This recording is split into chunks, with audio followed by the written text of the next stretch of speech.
All right, welcome back to another episode of Go Big Orange Friday, where every single person on this phone call has been up for hours and hours getting ready for said podcast. I am joined, as I am at this time every single week, by Ryan Schumpert of Rocky Top Insider. Ryan, good morning, sir. How are you? Good morning. I mean, I could never be one of these people that would just wake up before a podcast. Who Well, to could be who fair could do to other that? people who are concerned and Ryan's family and friends who listen, we're taping this at 6:30 a.m. on Yeah, a Friday, so it's an early morning for us, an early morning kickoff. And if you see the bright light coming out of Ethan's house, that's fake. That's It's a mirage for the It's YouTube completely folks. artificial. I have to Yes, be white at all times. exactly. Ethan Stone here with his full-on shag haircut that he's got going. He's growing it out in the summer. Ethan of Off the Hook Sports. Ethan, good morning, sir. How are you? I'm doing great. This light makes me look even whiter than I am, and I don't like it. So I'm gonna have to find somewhere to move in my new place I've got here. But yeah, I'm moving. I'm about 80% done. Hoping to be done soon. I'm really sick of this whole process, but we're almost there. Yeah, moving's not fun, Ethan. Moving is it's not a fun time. I've moved a couple times in the last couple years, and moving out of state is even less fun. Like people are wondering, it's like, is it fun to move across state? No, No, it's not. It's not fun to move out of downtown Atlanta to Knoxville, Tennessee. It's not a fun process. But what we are here for, guys, is that Tennessee added a lot of recruits since we last recorded. And I want to start by just picking your brain. Ethan, the biggest commit over the last week for you was who? Sean Davion Bradley. Yeah, Okay. I think that's pretty easy. It's the Nico of the defense. It's not going to get the hype or the sexiness that Nico gets, but it's a huge get for Tennessee, and it pairs him with obviously with Caleb Herring. So now Tennessee has two top 10 edge rushers in the class of 2023, and that's a big thing. That's for Tennessee to be able to alleviate some of that secondary depth with all the problems that they had in the past couple of years. They'll be able to get to the quarterback more, and in theory, obviously with Bradley and with Herring and a whole bunch of other guys coming in. Obviously, I believe Nathan Robinson is the other guy, the other edge rusher that Tennessee picked up in that class alone. So Tennessee's looking good on the edges for the time to come, and hopefully they can start getting to the quarterback and make some mistakes out of these SEC caliber opponents. Ryan, what do you think? I'm gonna go with Cameron Seldon, and I Mm, think Bradley. You certainly can't go wrong there. But I think we even discussed it amongst ourselves a couple weeks ago. Tennessee had struck out on most of its big receiver targets, and Seldon was kind of the one guy left that was, a top 150 recruit that they were in the thick of, and I think is really a game changer for this class. And I think another reason is you see the Debo Samuel comparison. I think that's a little unfair to put on a kid, just because to me Debo Samuel might be the best playmaker in the whole NFL, and to put on a high school kid. But when you look at Tennessee's class, this is not nationally a very strong running back class in Tennessee. Obviously has Will Stallings, the three-star kind of linebacker running back combo from out in Las Vegas, but they've missed out on a couple of their other big targets. And the fact that Seldon is a guy that could come in and play running back too, especially early on, and kind of has that versatility, I think that's huge to get a big-time weapon to pair with Nico. And I think if I had to guess, I think he's probably going to. I think he's like 104 in the 247 composite right now. I think he's going to be a guy that ends up in the top 100, top 75 of the rankings. I like that one. I still lean Sham right now, where you kind of just want one of those offensive tackles in the boat where you're sure he's an offensive tackle and we're sure he is. And it's one of those where, yeah, it's great to have Nico in the building. And like Ethan said, it's just you want to build up that defensive line. And Tennessee has not had a pass rush of any substance in a very long time. Like it's been a while. So just getting him in the door, getting Herring in the door is huge. But I don't know. I think we'll see what happens, and we'll talk about Stanton in a second. But just getting one after Francis picked Miami, you kind of had to keep that momentum going, because then you're just like, oh, what are we doing here in terms of the offensive line? Because that was an area where it's like that was recruited well previously. You go back to previous eras, Tennessee has recruited the offensive line really well. I mean, there was the point in Pruitt's tenure where there were only 5 stars starting on the offensive line at one point in time. So that is something Tennessee can do, and I think it's just important. It was important that they kept that going, and they didn't get off on the wrong foot when it comes to actually protecting Nico or Taven Jackson or whoever it is next year.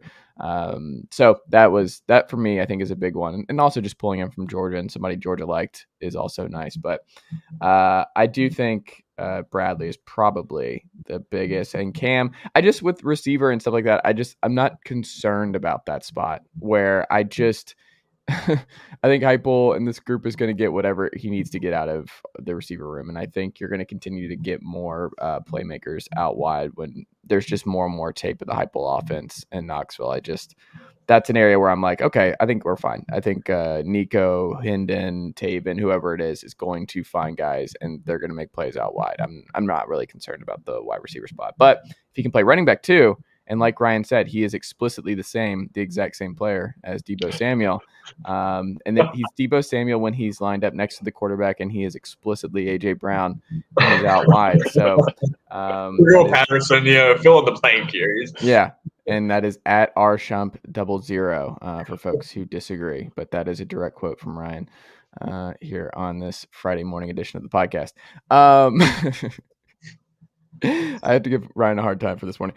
Savion Herring, though, is he a wild card option on the offensive line? Ryan, is he someone that actually could find his way into the starting lineup at some point? I think it's possible, but I'd be surprised. To me, it's more of an outside looking in situation, especially when you do have, generally speaking, a lot of stability on Tennessee's offensive line with 4 starters back. Obviously, that left tackle spot is a massive question right now, and probably arguably the biggest question mark on the whole team going into fall camp. But I still think he's behind a number of guys there when you look at that competition. And maybe, to me, it's more, can he put himself in a position? I mean, we saw it last year. Cooper Mays was injured frequently. I believe Spraggins missed a game or two. Can he put himself in a position if a couple of those interior guys do get banged up? Can he put himself in a position to earn some playing time off the bench? What do you think, Ethan? I'm sorry, who are we talking about? You kind of cut out a bit. Oh, we're talking about Savion Herring. Okay. Yeah, I'd say pretty close to the same thing that Ryan did. I feel like the starting 5 at this point is going to be pretty set as it is. But, I mean, Tennessee moves so fast, I feel like injury problems. Exactly how Ryan said. Cooper Mays was out for a pretty decent amount of the time, and Jerome Carpenter had to fill in, obviously, at the center spot, kind of wherever he was needed. So for guys moving around that much, I would definitely think that he would find at least the field a pretty decent amount of times just because of that. I mean, offensive line in general is going to be something that, not disposable is the word, but necessary, I guess, is the word, that you're going to need a lot of guys on the line. I wonder, who do you think gets the most snaps? If you had to guess, who gets the most snaps at left tackle? And you have to account for injuries. Who do you think actually this time next year we're like, I cannot believe player X led the team in left tackle snaps this year? Who do you think it is? I go Jeremiah Crawford. I was thinking Crawford as well. Yeah. To me, Mincy is kind of the X factor. Like, his ceiling's probably the highest, but obviously he just got in the spring. He didn't play any last year for Florida. Is a younger player. So he's the one, I think, if you're a Tennessee fan and we're looking back at this at the end of the season, I think Gerald Mincy is the name you want to hear, because I think if it is Gerald Mincy, you're probably going to be better along the offensive line because the ceiling's higher. But I think Crawford is probably the safe bet as of right now. Who do you think the coaching staff wants to win that job at left tackle? Do you think they want Mincy to win the job? Maybe. I mean, that's a hard thing to say without, having talked to Glenn Ellerby or Josh Heupel about it. I mean, maybe from that standpoint that maybe they like me view him as the highest ceiling guy. But I mean, Crawford is a guy they were very high on, talking about, throughout last season, just on how much of his development, how much he grew, and it was kind of a lot of the same in the spring. So that's why I kind of leaned with Crawford over Dane Davis, just because I feel like they've consistently talked about his growth from the day he got to campus, I guess out of junior college, right, and before fall camp last year to this spring, last time we talked to him. If Davis has the most snaps, I think we can go ahead and pencil in 7 or less wins on the season for Tennessee at left tackle. That is an assault. Dane Davis, I'm sorry. Friend of the program. Hold on. If you're listening right now, Dane Davis. Hold on. If Dane Davis, look, I think Dane Davis would even admit that, like, hey, if I'm leading in snaps at left tackle, then our season went awry on the offensive line. Like things went awry at that point because that means injuries or some horrific play from guys that you expected to get something out of. So it needs to be known also, none of them are insanely glamorous at the yeah, most important No. position line. So I wonder if Darnell Wright moves back though. I wonder if that's that's the other X factor is I think if there is a problem here and because it is his blind side and just like Darnell, we get that you're more comfortable on the right side, but you're going to have to go to the left to keep Hendon upright. Like it's just, you're going to have to go back to left tackle. I was just about to say that. I feel like they'll play a couple games. If he starts struggling at about halftime of the pick game, they're going to be like, all right, Darnell, give it over. You're back to left tackle, my man. I could see it. I could see it. Speaking of guys moving positions, Walker Merrill, who I believe, did he go to your high school, Ryan? Was he? He did. Yeah. Yep. He was starting out as a slot guy last year. Obviously, was not getting snaps in that regard. And now is he back out wide? Did they push him out wide? Is he like now out of the slot spot just because Squirrel White's in the building and Jalen Hyatt seems like he's going to start at the slot? And it's just there's no real path to him getting on the field at that spot, so that he has a better path of getting on the field out wide. Like what are you expecting from Walker Merrill in year 2? And do you think he actually gets a lot more snaps this year than he did this past year? Yeah, to me that's a big question because I think he's kind of right on that fringe, which he was last year, granted, kind of right on that fringe of receivers of getting a lot of playing time / just being a mop up duty guy. And I think it made a lot of sense to move him outside just because of that. I mean, we talked about it near the spring when we talked about Brew McCoy, Jalen Robinson. Who do you want? I mean, Tennessee's got a ton of guys that you feel pretty good about in the slot, and especially when you add Squirrel White in there too. They really don't, out wide at the receiver spot. So. Uh, to me, I think that's the big question is he's naturally a slot guy. How much can he develop and gain comfort out there at the X or Y spot? And I think if he does, I think he's going to have a chance to, this is not the Butch Jones era with the receivers. They're not playing 7 or 8 receivers, rotating them in rapidly. I mean, it's 3, 4 guys, and then you get a little bit more. And I have a hard time thinking he's going to start over. Well, I know he's not going to start over Cedric Tillman. I would be shocked if he starts over Brew McCoy. But with him out wide, I think he has a great chance to be, the third or at the very worst. I guess Ramel Keaton would probably be the other guy he's competing with, the 4th receiver out wide. And I think he's going to have an opportunity to kind of break through where he was last year, just on the cusp of getting playing time to getting a little bit more legitimate playing time. I also think that we need to Jimmy Holiday and Jimmy Callaway, we have to rename. Somebody has to become Ricky. When I read about them or if I listen to, I'm like, I gotta look it back up. Who's in the slot and who's out wide? Which Jimmy is which? And I don't like it. I'm sorry, you can't have 2 Jimmys in the receiver room. It's just not going to work for me, and it's going to be a problem all year long. Where I'm like, which Jimmy? Okay, is that the slot one? Is that the bigger one? Okay, which Jimmy is which? I don't like it. So somebody's going to be Ricky. I don't like it. I don't want to be a Ricky. That's never been me. But someone's going to become Ricky Holiday or Ricky Callaway. It's unfortunate, but it has to change. It also doesn't help that they're number 9 and number 10. Yes. Same year. It's ridiculous. I feel like such an idiot when I'm like, I don't remember which one's which, and I don't like. This is never going to be a thing. It's never going to stick. It's almost like the Troy Anderson. It's taken me a long time to not call him Troy Morgan for some reason. The Falcons' new linebacker. I think I missed. I was thinking Dan Morgan when I was reading about him at some point, and then I just put Morgan at the end of his name, and it's like, nope, still Troy Anderson, and we'll see what happens, but. There's a very strong possibility I write Troy Morgan on multiple Falcons pieces over the next couple months. Rico and Stanton Ramel, who do you think is more important, Ethan, to nab in the next few weeks? I'd keep going offensive line to Stanton Ramel. I'm not 100% sure where he stands at the moment. Tennessee's kind of hit a lull a little bit, obviously, with a whole bunch of a flurry of early July commitments, and then we're kind of laying low until Jakeem Jackson on July 28th, and obviously Hunter Osborne is going to be coming soon here. But I think Stanton Ramel add a guy like that because they miss on Lucas Simmons a little bit ago. They miss on Francis and they grab Sham, which going 1 for 3 is good, but you got to just keep adding to that, man. I'm going to keep saying the same stuff I've been saying the entire time with the way Tennessee's offense moves and how fast they move and how, I guess, injury not prone, but just the ability to get injured on this offense. I feel like adding guys like that is always important. And it seems like a guy that Nico and the rest of the group really seem to want to get on board. Yeah, I'm curious to see which way, because like it seems like nobody has any idea where Rico is leaning, and then Stanton feels like a pretty good one. But in terms of the Lucas stuff, I don't think I'm counting that one out. I think if Florida State has a bad year, I think Lucas is. I would not be surprised if Lucas is still. There's still a good possibility he is a Tennessee Volunteer. I would not. So Stanton is not do or die for me, just because Florida State has a very very tough schedule, and I don't know. We'll see on Lucas Simmons. I'm not writing that one off just yet. What about you, Ryan? Who do you think is more important of those two? I think you're dead on the money with Lucas Simmons. Mm. I've said it, a year or two ago. Like Florida State just reminds me so much of Tennessee, like 2008 to 2011, like that range. That doesn't mean they will wander in the desert for a decade like the Vols have, but it Mm. also doesn't seem like Mike Norvell in the short term is the guy to turn it around. But back to your question, I'd go Rico Walker. To me, one, it kind of goes back to your point earlier that you made about Cam Seldon and Mm. Tennessee's ability to get a lot of offensive guys, and now obviously they haven't been getting every single offensive line target they've had on their board.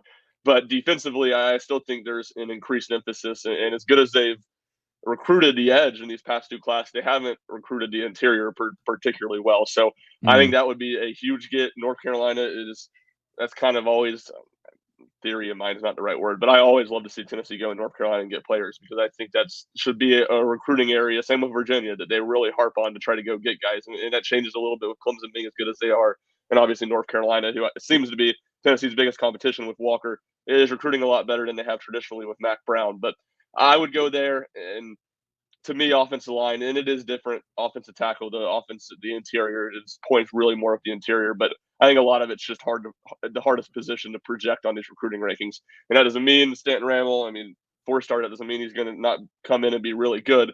But to me, you just see a lot more fluctuation there because these guys who are grading them out or doing the rankings are doing that largely off of tape when Ramel does play in Georgia now. It was some good competition, but a lot of times you're not playing great competition, and a ton of it's the camp stuff when they're not in pads. And I just think that is really hard to grade. And you go back to what you said a few years ago. Tennessee had the offensive line with all 5-stars, and that offensive line was pretty good. I mean, it wasn't much. It wasn't fantastic by any means.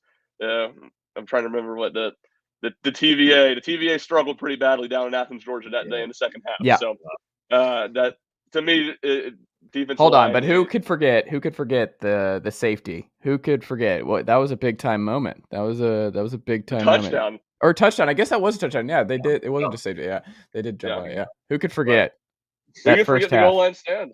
Yeah. Hey, that was fun times. I feel like it was really rainy here that day, wasn't it? It's pretty gloomy afternoon, if I recall that one. But hey, leave the memories alone. Last Tennessee football nugget. Ethan, do you think Josephs or Pearce breaks out in 2022? Who do you think is more likely to break out? I've liked James Pearce ever since National Signing Day. I thought he was a really interesting prospect, and if I remember, he kind of came out of nowhere. I can't remember if Tennessee was projected to get him as well as they were. And in all fairness, I mean they both have to go up against Byron Young and Tyler Barron at some point, which, like I've said 1,000 times, injuries happen. But I feel like James Pearce is more of the athletic type to be able to, I don't know, fill in for one of Barron or Young on the edge, but I would hope both of them would be able to, make some noise in some capacity.